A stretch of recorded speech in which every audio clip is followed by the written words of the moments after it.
Pemirsa, di tengah agresi laut oleh Amerika Serikat terhadap Iran, pemerintah Republik Islam Iran menegaskan akan mengambil langkah-langkah yang diperlukan dan tepat untuk melindungi kepentingannya dan keamanan nasional. Angkatan bersenjata Iran juga menyatakan tetap siaga penuh untuk membela integritas teritorial Iran secara komprehensif atas ancaman atau niat jahat apapun. Kami akan membahasnya lebih lanjut bersama pakar strategi PPAU dan alumni US Air War College sekaligus juga mantan penerbang jet F-5 Tiger dan juga F-16, Marsma TNI Purnawirawan Agung Sasongko Jati. Pak Agung atau Pak Sarki, selamat malam. Terima kasih atas waktunya. Ya, jadi kita melihat perkembangan terakhir bahwa keputusan Amerika ternyata secara sepihak ya mengklaim ya Pak ya bahwa gencatan senjata ini diperpanjang begitu dan tetap ngotot untuk melakukan blokade terhadap Selat Hormuz. Anda membacanya seperti apa Pak? Amerika itu dia mengejar-ngejar gencatan senjata, habis itu nanti diancam lagi Irannya, setelah itu lagi begitu baik waktunya diperpanjang lagi gencatan senjata, diancam lagi Irannya, terus pas perundingan gencatan senjata kan ada persyaratan ya, antara lain adalah selama gencatan senjata jangan mengganggu kegiatan logistik. Jadi umpamanya contoh ada pesawat Hercules atau C-17 datang ke Jordan, ke Israel, datang ke Kuwait, membawa itu nggak boleh diganggu.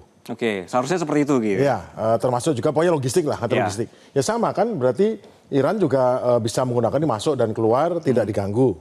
Bahkan pada saat, tapi salah satu syarat di dalam gencatan senjata adalah Lebanon harus ada gencatan senjata.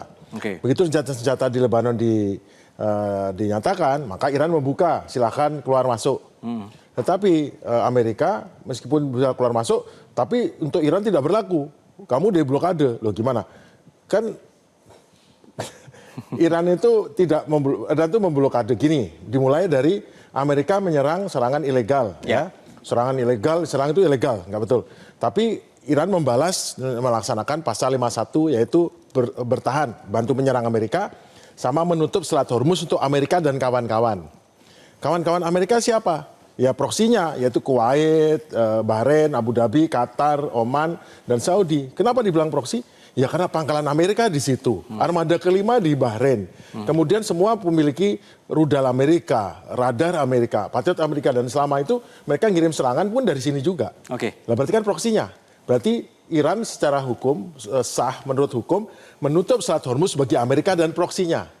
Karena dalam tuntutan Amerika, Iran harus memutuskan hubungan dengan proksinya di Lebanon, di Irak, di Houthi atau di Hamas. Ya, oke lah kita bahas itu. Tapi kamu juga harus memutuskan hubungan dengan proksimu.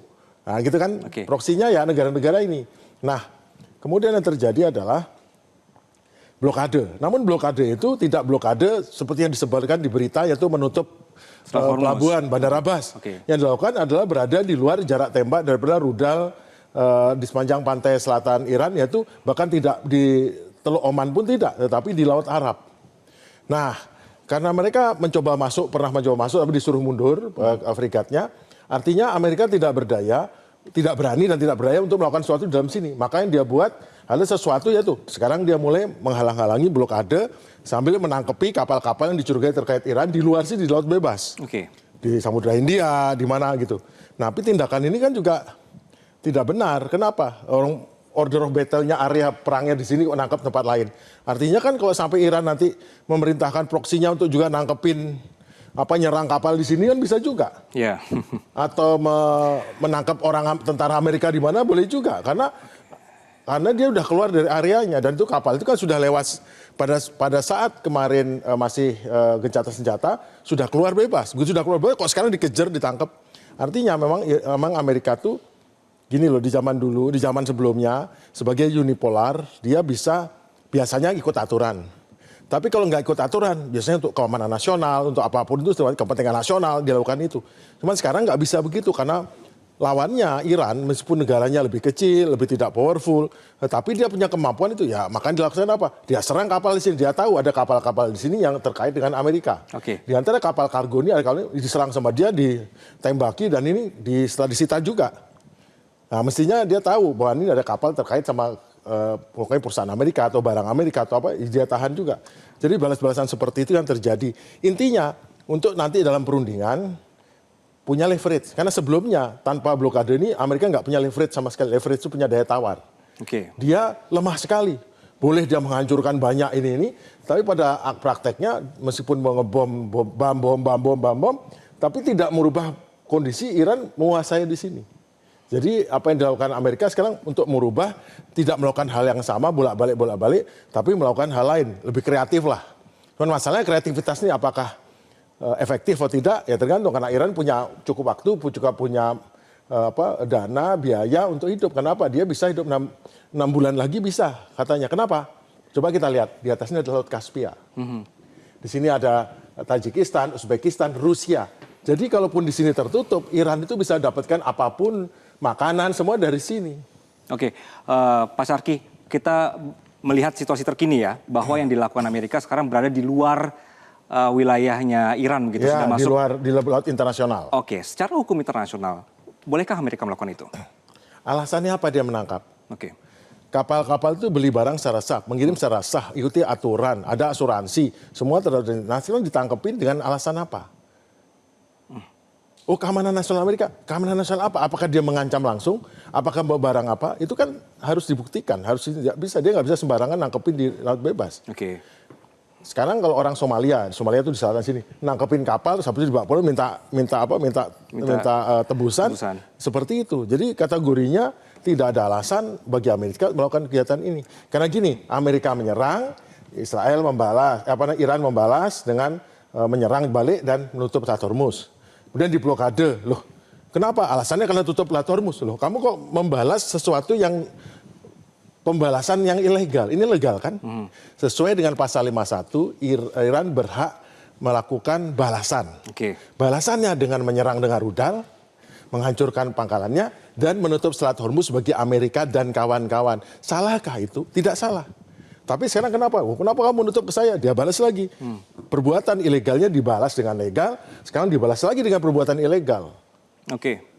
Pak Syarki, salah satu poin yang disampaikan oleh Trump dalam gencatan senjata yang diperpanjang ini adalah dia ingin mengisi amunisi kembali, begitu. Apakah dalam kondisi seperti ini, mampukah Amerika untuk memanfaatkan situasi ini? Oh, mampu. Gencatan senjata itu bukan orang bisa istirahat terus cuti pulang ke rumah, tidak. Gencatan senjata itu hampir ratusan sorti, seharian puluhan sorti terbang pesawat-pesawat Hercules C-17 mengisi semua senjata-senjata yang setelah kehabisan rudalnya, kehabisan logistiknya, semua diisi, rearm. Sangat bisa memanfaatkan waktu. Sama Iran juga sama, seperti itu. Baik. Nah sekarang kalau dia bilang seperti itu, artinya apa? Nah sekarang lihat, dia punya tanpa batas waktu.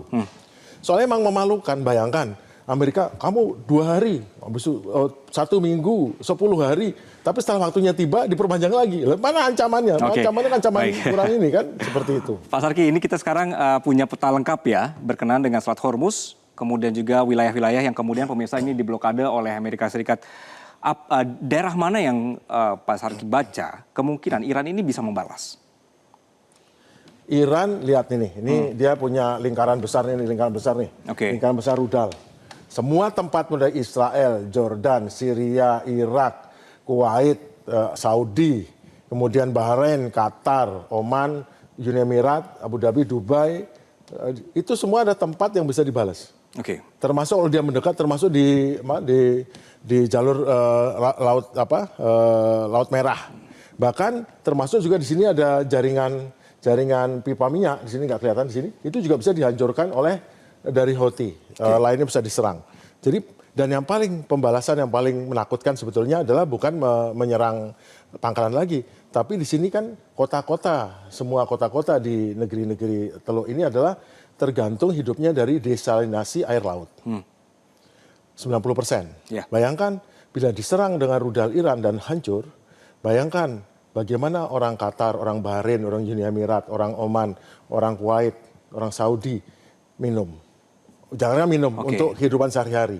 Yang terjadi sekarang mereka harus eksodus semua ke utara atau nyebrang ke sisi barat dari ini. Nggak ada di sini, mereka nggak bisa hidup tanpa air. Untuk meredam situasi ini, Pak Syarki, apakah mungkin diberlakukan patroli bersama internasional?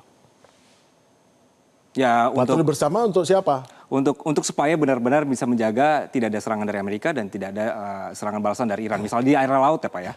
Loh, Amerika melakukan serangan, dia tidak perlu orang lain dan dia minta bantuan, tidak ada yang mau bantu. Jadi patroli bersama itu mau mencegah Iran juga, Iran nggak perlu dibantu, Amerika nggak perlu dibantu, karena memang kegiatannya kan tidak berdasarkan undang-undang hukum perang yang betul. Harusnya hukum perang itu adalah dideklar perang, karena ada eskalasi. Nah ini eskalasinya menurun loh. Mereka sedang di Jenewa itu sedang diskusi atau sedang berunding soal ini dan sudah mau setuju, mau tanda tangan, tiba-tiba Israel nyerang, Amerika ikut. Nah itu kan suatu hal yang nggak make sense, maksudnya tidak masuk akal, tidak. Tetapi ya karena negara unipolar merasa penguasa dunia, dia laksanakan saja. Karena beranggapan bahwa Iran itu tidak pantas diperlakukan seperti negara yang normal. Nah itu ya salahnya. Orang Iran memperlakukan Amerika juga tidak menganggap dia sebagai negara yang besar. Dia perlakukan juga Amerika seperti negara nggak penting gitu. Makanya seperti ini yang terjadi.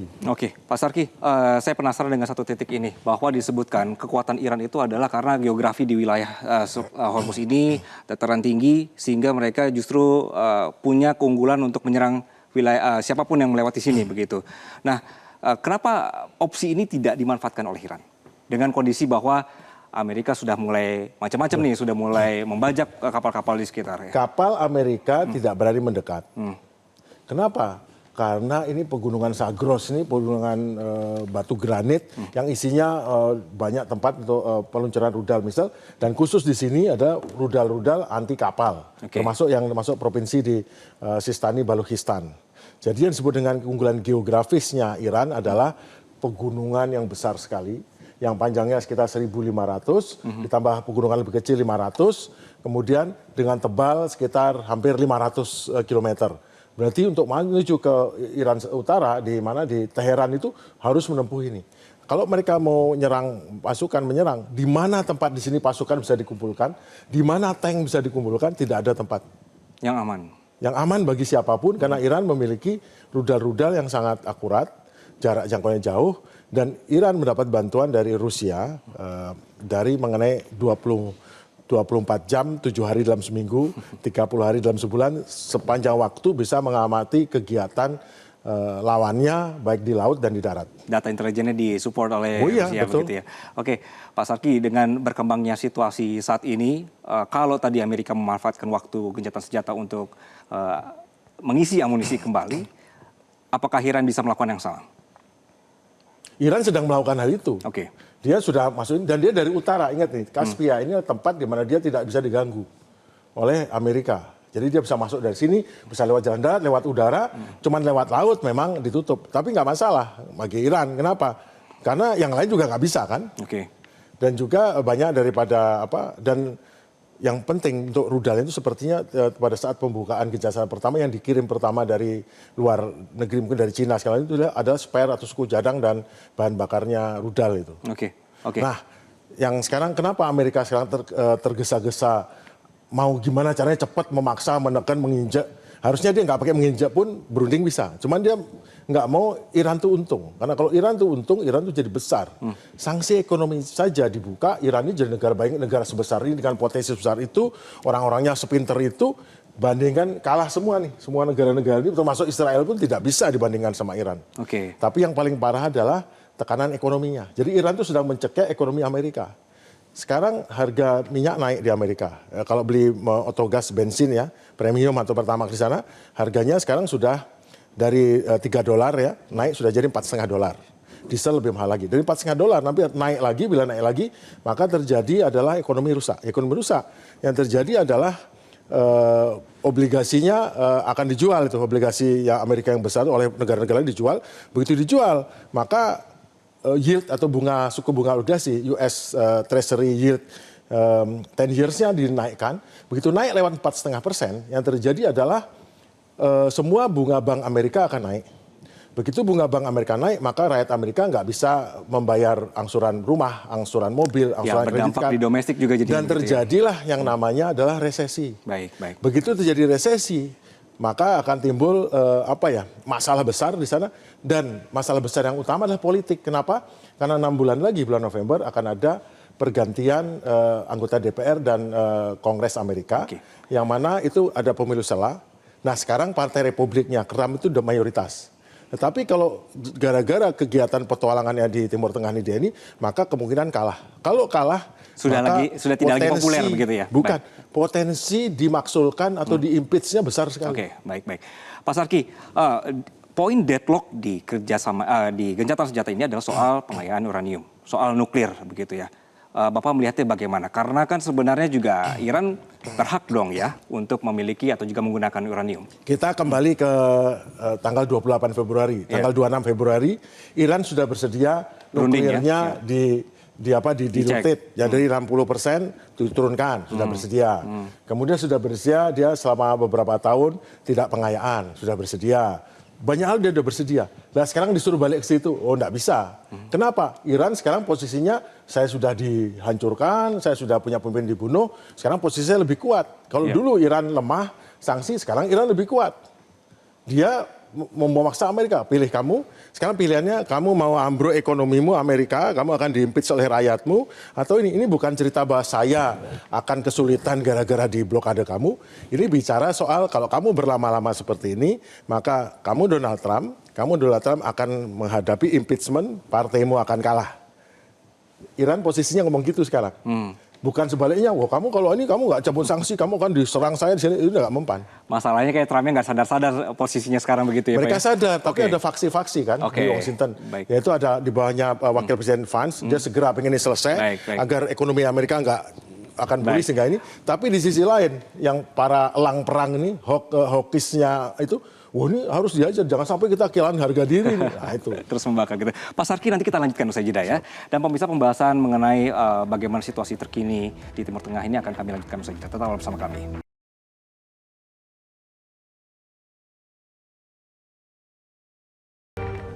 Pemirsa, diskusi akan kami lanjutkan bersama dengan Direktur Riset Indo-Pacific Strategic Intelligence, Aisyah R. Kusuma Sumantri. Mbak Aisyah, selamat malam. Selamat bergabung, Mbak. Selamat malam Mas Anggi, senang bisa bergabung. Ya, Mbak Aisyah, dari perspektif intelijen dan geopolitik, apakah Anda melihat sikap Trump, terutama untuk yang exchange truce ini ya, ini sebagai langkah memperpanjang konflik ketika di masa gencatan senjata masih saja menebar teror dan juga ancaman ke Iran, Mbak? Bagaimana Mbak melihatnya? Ya, saya kira di sini ada dua alternatif, Mas. Yang pertama kita lihat skenario satu ini adalah bagaimana kemudian gencatan senjata ini bisa kita lihat sebagai ya bentuk untuk kemudian bisa membangun kepercayaan satu sama lain. Karena jujur ketika kemudian perundingan pertama kemarin yang kita lihat adalah ini baru 3 hari lalu kedua negara dipaksa untuk berunding dan membicarakan sesuatu yang merupakan harga mati dari negaranya masing-masing. Red line-nya saat itu masih haywire. Sementara kedua negara masih berusaha untuk meningkatkan leverage-nya masing-masing. Sehingga tadi ya, ini titik temunya itu sulit untuk ditemukan ya. Sementara sticking points-nya ini sangat banyak, terutama karena ada aktor ketiga juga, Israel yang saat itu juga masih belum sepakat gitu ya untuk perdamaian ini dan bahkan tidak di-include ya di dalam diskusinya gitu.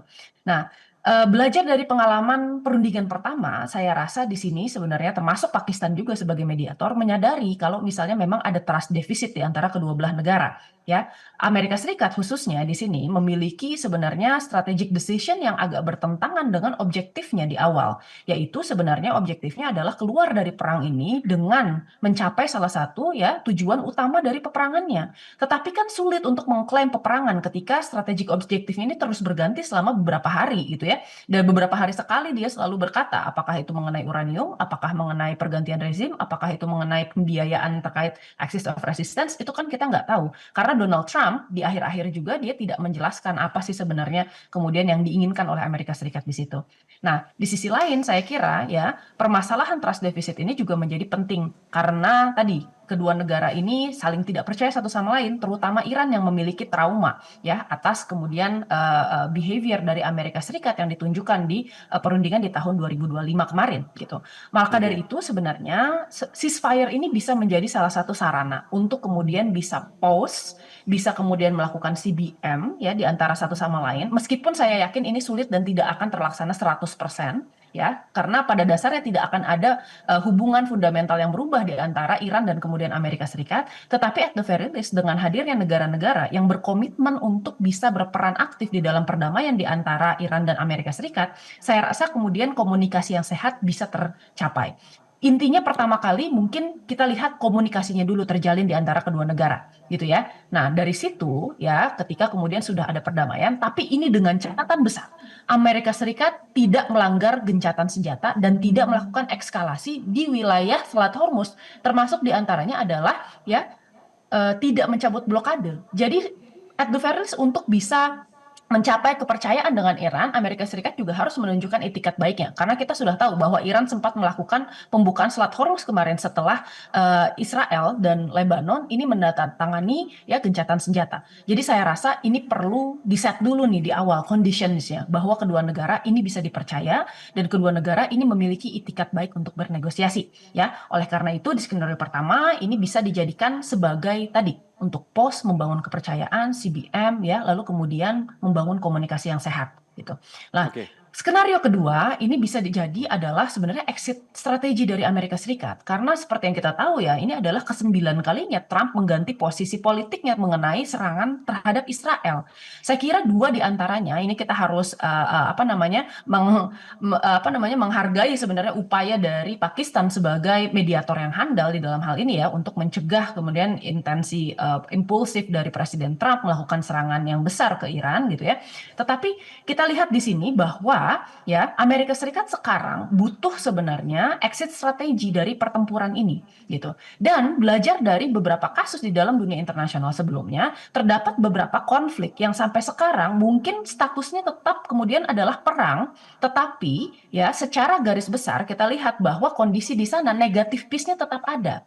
Misalnya kita lihat apa yang terjadi di Korea Utara dan Korea Selatan. Kedua negara sekarang masih tetap berada di dalam kondisi perang, tetapi ya statusnya itu ceasefire. Jadi yang ada di sana bukanlah kemudian positive peace ya, yang bisa kemudian berkelanjutan dan menyembuhkan akar konfliknya, tetapi cuma negatif peace saja, yaitu ketiadaan dari kekerasan.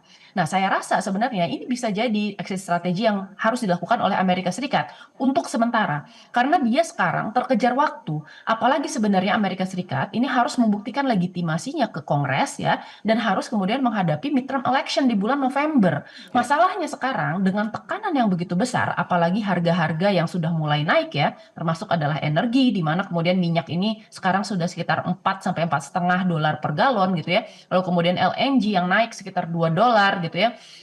Dan kemudian kita lihat juga ya bahan pangan ya semuanya itu naik di Amerika Serikat. Saya rasa Amerika Serikat harus bisa menurunkan dan menstabilkan harga pasar terlebih dahulu. Dan kemudian di sini dia butuh alasan yang mengatakan bahwa perangnya sudah berhenti ya. At the very least dia bisa berhenti dikejar-kejar oleh Kongres dan berhenti mempertanggungjawabkan sebenarnya ya legitimasi dari perang ini ke masyarakat luas gitu. Jadi sebenarnya ini ada kemungkinan bahwa perangnya akan dibuat mengambang dan tidak ada solusi strategis ya. Nah, kemungkinan besar juga ini dikarenakan Amerika Serikat ya mungkin akan kesulitan untuk kembali ke meja perundingan karena tadi sebenarnya sticking point-nya terlalu besar gitu. Sehingga ada kemungkinan Iran akan mendapatkan leverage yang lebih besar di meja perundingan saat ini. Baik, saya ke Pak Sarki. Pak Sarki, apakah yang dilakukan Trump ini sebagai bentuk ketidakmampuan untuk mengakhiri pertempuran atau kalau bisa kita bilang bentuk kekalahan telak? Exit strategi yang gimana dia dapat exit strategi yang dia kelihatan masih kuat. Iran nggak dapat banyak keuntungan di sini dan namun cepat pulih ekonominya. Nah itu kombinasi yang susah. Kenapa? Karena kalau dia memberi Iran kompensasi yang cukup baik, maka kesulitannya Israel akan keberatan. Karena yang ditakutkan Israel itu selain nuklir adalah sanksinya dibuka. Begitu sanksi dibuka, dalam waktu 1-5 tahun Iran jadi negara yang besar sekali yang nggak bisa kesalip lah. Padahal yang ditakutkan Israel itu bukan nuklirnya Iran, tetapi ditakutkan adalah Iran yang besar, kuat, dan maju. Nah, kalau dia menekan Iran bisa balas menekan dengan ini nggak selesai. Artinya mempertaruhkan jabatan ataupun posisi Partai Republik kalau sampai kacau ininya.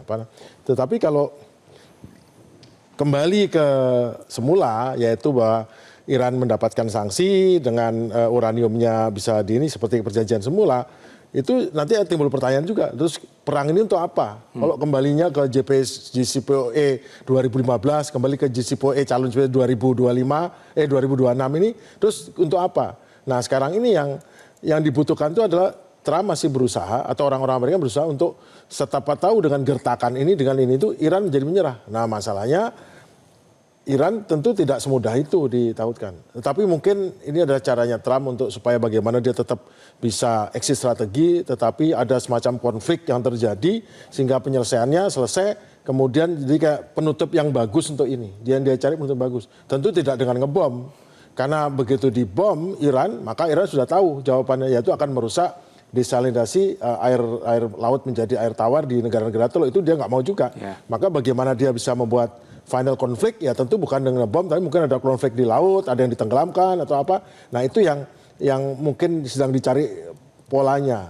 Namun yang jelas para garis keras di Washington, teman-temannya Trump ini yang selama ini terjadi penasihatnya itu memang orang-orang Zionis Amerika itu yang sangat keberatan kalau ini Iran tuh mendapatkan keuntungan dari ini. Oke, Pak Syarki, ini ada laporan bahwa Amerika Serikat sempat ingin mencuri uraniumnya milik Iran begitu dalam operasi gagal saat penyelamatan pilot Amerika yang kemarin begitu ya Pak. Apa langkah selanjutnya yang mungkin dilakukan Amerika untuk mengganggu program nuklir Iran? Yaitu dia ingin mengganggu tidak dengan melakukan gerakan militer lagi, tapi dengan Iran masuk ke perjanjian internasional. Itu dia. Jadi gini, perjanjian internasional itu biasa dilanggar sama Amerika. Tapi sekarang dia mau Iran itu perjanjian itu dengan perjanjian internasional bahwa Iran bersedia untuk moratorium 10 tahun. Jadi selama 10 tahun dia tidak memperkaya nuklirnya, menghancurkan sentrifugal yang dia buat. Sentrifugal itu alat pengayanya itu. Kemudian Iran bersedia untuk Selat Hormuz bisa tidak dikuasai Iran sendirian, dan beberapa hal itu yang dia inginkan. Namun kan tidak semudah itu, karena Iran sekarang di atas tangan. Iran bukan pihak yang lemah, Iran pihak yang menentukan. Tinggal nunggu aja waktunya ditambah, setiap hari makin naik harga minyak, makin tertekan itu Amerika. Nah, tadi yang sudah bilang betul, memang pada saat menyelamatkan pilot itu kan nggak masuk akal. Pilotnya jatuh di tempat ini, Hercules yang dikatakan untuk angkut itu 200 km dari situ, dekat Isfahan. Jadi pada hari itu diketahui ada pesawat rusak, hancur, ditembak, dan di bawah ada satu F-15, satu A-10 Thunderbolt, kemudian ada 2 Hercules biasa, ada 1 Hercules Special Operation, ada 4 helikopter besar, ada drone, ya itu total itu sekitar 575 sampai 600 juta dolar. Dan kemudian anehnya setelah itu para orang yang pesawatnya rusak itu bisa pulang balik menggunakan C-295-nya pasukan khusus Amerika. Kayak CN-295 tapi punyanya dia. Nah pertanyaannya, loh kalau semuanya ditembaki, dirusak, hancur, kok tiba-tiba mereka bisa pulang dengan selamat? Berarti kan pada saat itu sudah ada semacam kong kali kong bahwa ya udah silakan pergi aja, datang pesawat dijemput gitu. Tapi itu kan kita nggak tahu ya. Itu sesuatu yang kita tahu faktanya seperti itu, tapi detailnya nggak tahu. Iran kayaknya menyembunyikan sebagian hal yang memalukan Amerika juga. Jadi ada kong-kali-kong di belakang layar yang kita nggak tahu. Ini adalah sandiwara ataupun betul-betul ini. Tetapi saya percaya bahwa ini diplomasi sedang berjalan. Baik di bawah tangan sedang berjalan, tapi bentuk diplomasinya adalah dengan menekan, menginjak, mengancam. Tapi ini diplomasi jalan terus ini. Oke, baik. Mbak Aisyah, saya ingin melihat perspektif Anda. Bagaimana Anda menilai efektivitas blokade dari Amerika yang sampai sekarang sangat dibanggakan begitu ya Mbak ya? Mengingat Iran ini buktinya masih mampu menembus atau menghindari pengawasan laut lewat taktik misalnya mematikan transporter kapal. Iya, kita lihat di sini kan sebenarnya Amerika Serikat ini mengandalkan kapal-kapal destroyer yang dipangkalkan di Teluk Oman ya. Ada 3 kapal destroyer di sana. Yang pertama itu adalah USS Tripoli, lalu yang kedua itu adalah USS Bataan, dan yang ketiga itu adalah satu lagi USS Boxer ya. Dan ketiganya memiliki kapasitas untuk melakukan serangan misil ya ke kapal-kapal yang nanti lewat gitu. Dan saya rasa di sini untuk kemudian kapal induk yang kemudian dimiliki oleh Amerika Serikat, karena dia tidak bisa beroperasi di lautan dangkal, makanya kemudian dia masih tetap nih ada di Laut Arab, dan kita tidak tahu sebenarnya secara pasti ya lokasinya di mana, meskipun diperkirakan sebenarnya dia berada di 200 mil lepas pantai dari Oman. Nah, ketika kita lihat di sini sebenarnya Amerika Serikat ini kan berusaha untuk menciptakan gangguan ya atau disturbance kepada ekonomi Iran. Dan betul, Iran ini sebenarnya kehilangan sekitar 435 juta USD per harinya. Itu jumlah yang sangat besar. Karena kalau kita akumulasikan, ya, semua itu mencapai sekitar 13 miliar USD ya per bulannya gitu. Itu hampir setara dengan anggaran pertahanan militer Iran 1 tahun, yang mana ini berkisar antara 11 sampai 15 juta USD per tahunnya gitu. Nah, tetapi permasalahannya kita lihat di sini, untuk bisa ya yang namanya blokade laut ini itu dia bisa take effect, kita harus melihat blokadenya dalam jangka waktu yang cukup lama ya, antara 2 sampai 6 bulan, tergantung dengan resilience dari masyarakat dan pemerintah Iran. Karena kita tahu sebenarnya Iran ini sudah memprediksikan juga hal ini terjadi ya. Selama beberapa tahun sebelum ini Iran itu memang sudah melakukan kemudian stockpiling sebenarnya dari persediaan pangan ya, persediaan energi dan lain-lain. Meskipun ya sekali lagi Iran ini juga bukan negara yang sebenarnya bulletproof ya, dia tidak kabal terhadap serangan juga gitu. Pasti ada nih titik lemahnya di satu saat. Tetapi kan pertanyaannya di sini, meskipun ya tekanan dari segi ekonomi ini sebenarnya efektif melawan Iran, apakah pemerintahan Amerika Serikat di bawah Donald Trump ini memiliki waktu sampai 6 bulan untuk bisa menekan dan melakukan operasi militer ini ya. Sementara dia di bulan November tadi ada pemilu sela dan dia harus membuktikan legitimasi peperangan ini. Pertanyaannya itu saja, ini lebih ke arah siapa yang kemudian hangus dimakan waktu gitu ya, yang mana yang duluan akan merugi karena gencatan ekonomi. Belum lagi kalau kita bicara tentang harga minyak dunia gitu. Meskipun Amerika Serikat mengatakan bahwa mereka sebenarnya memiliki cadangan minyak yang cukup, tetapi sekali lagi kita harus melihat minyak itu dari supply dan demand di level global. Tidak bisa kemudian kita melihat bahwa ketika cadangannya cukup, maka kemudian ini akan membuat ya tadi ya perangnya akan menjadi semakin mudah. Tidak juga. Karena di satu sisi sebenarnya harga minyak ini tetap ditentukan oleh kemudian harga minyak di level global dan bukan kemudian hanya sekedar stok di level nasional gitu, sehingga itu akan tetap take effect. 4% minyak Iran yang keluar dari dunia ini kan menjadi salah satu lifeline sebenarnya bagi Amerika Serikat untuk bisa menstabilkan harga minyak dunia ya. Ada alasan kenapa Amerika Serikat waktu itu memberikan waiver 30 hari kepada Iran. Ada alasan juga kenapa kemudian Amerika Serikat mencabut sanksi terkait perdagangan energi di Rusia gitu, yang merupakan produsen 11% dari total minyak dunia gitu ya.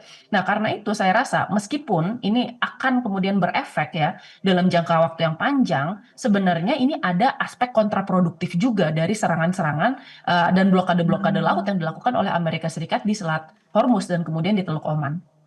Oke, Pak Sarki, apakah kombinasi gencatan senjata plus blokade ini kemudian berpotensi menciptakan semacam gray zone konflik yang membuat situasi makin tidak jelas dan berbahaya? Jadi negara itu berhadapan negara lain itu menggunakan instrumen kekuatan nasional. Diplomasi, informasi, militer, ekonomi. Sekarang diplomasi jalan kan, informasional ya wah ini saya hebat nih, oh hebat ya kita bisa nangkap ini, hebat ya Iran bisa membalas lagi, hebat ya Amerika bisa nangkap di Laut Hindia, hebat ya Iran malah nangkap, nyerang, menghancurkan juga ini. Nah itu informasional. Militer ya stay sekarang nyatanya Amerika nggak berani dekat-dekat sama Selat Hormuz. Lepas dari segala cerita apanya kan nggak terjadi. Yang terjadi adalah Angkatan Laut Amerika berada jauh dari Laut Arab, jauh dari pinggir pantai. Nah, sekarang ekonomi. Sekarang ditekan nih, Amerika menekan. Sekarang kamu nggak bisa apa-apa ya, kamu nggak bisa datang barang ke kamu, keluar nggak bisa, saya tahan nih kamu gini. Sekarang si Iran ngerjainnya, saya tutup Selat Hormuz, nggak ada yang bisa keluar masuk, lihat aja harga minyak naik di global ini. Karena yang diserang Iran adalah harga minyak global yang menyakiti Amerika, yang diserang oleh Amerika adalah kemampuan ekonomi Iran secara impor dan ekspornya yang lewat Hormuz, tidak ekspor impornya yang lewat Kaspia atau lewat perbatasan negara lain. Nah sekarang siapa yang lebih lemah? Ya Amerika, karena dia nggak bisa berdaya merubah apapun di Selat Hormuz, mengancam ini, ngebom, nangkep ini, nangkep itu. Nah, itu tidak menghasilkan efek apapun. Tetap saja Selat Hormuz tertutup, ada sekian persen minyak yang tidak mengalami minyak, gas, helium, fosfat, pupuk. Yang paling parah itu pupuk. Sebentar lagi kan musim tanam nih. Bahkan di Amerika pun pupuk sudah naik 50%. Pupuk nggak keluar dari Selat Hormuz, itu malah masalah bagi Amerika. Masalah banyak. Jadi Amerika yang butuh sekali agar ini selesai, dan dia nggak bisa terlalu banyak mengancam, nggak bisa terlalu banyak ini, ya tentu harus 60 lah. Iran dapat 60, dia dapat 40. Dia nggak bisa memaksa Iran tuh jadi nyerah, manut atau ikut sepenuhnya dengan Amerika. Oke, gara-gara keputusan Amerika sendiri di hari ini, kemudian suasananya atau situasinya juga semakin menjadi dinamis begitu. Pak Sarki, terima kasih atas penjelasan di malam hari ini. Mbak Aisyah, terima kasih Mbak sudah bergabung malam hari ini dan terima kasih atas perspektif Anda. Selamat malam. Jelajahi cara baru mendapatkan informasi. Download Metro TV Extend sekarang.